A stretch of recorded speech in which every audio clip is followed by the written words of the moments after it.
Hello. A variety of inhaler devices are available to treat lung conditions. This video will show you how to use your Easi Breathe inhaler.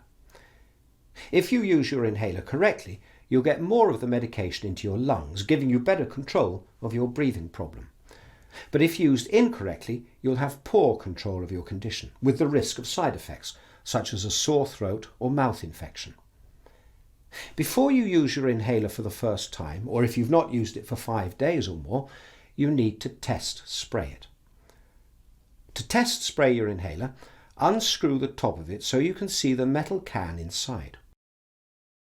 Open the cap. Shake the inhaler and spray the aerosol into the air by pressing the can with your finger or thumb. Close the cap and put the top back on. Your inhaler is now ready for use. You should always sit upright or stand up when using your Easi Breathe inhaler. Shake the inhaler before use. Hold the inhaler upright and with your other hand fold down the cap that covers the mouthpiece. When you're ready, breathe out gently as far as you comfortably can, but not into the mouthpiece. Now place the mouthpiece into your mouth and between your teeth, but don't bite down on it. Close your lips around the mouthpiece to form a tight seal. Make sure the inhaler is upright and that your fingers are not covering the air vent at the top. Now breathe in through your mouth, slowly and deeply. You'll feel a puff of medication, but don't stop breathing. Keep breathing in as far as you can. Remove the inhaler from your mouth while holding your breath for up to 10 seconds, or for as long as is comfortable.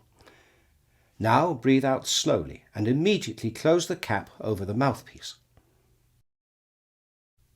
If your doctor has told you to take 2 puffs of your inhaler, wait for 1 minute before repeating the whole sequence. If your inhaler contains a steroid, brush your teeth or rinse your mouth with water and spit it out after every use to prevent mouth infections. Ask your pharmacist if you're unsure whether your inhaler contains a steroid. Ask your local pharmacist for advice on how regularly you need to reorder your inhaler. If you're unsure about how to use your Easi Breathe inhaler or have any other questions, speak to your GP, practice nurse or pharmacist for assistance.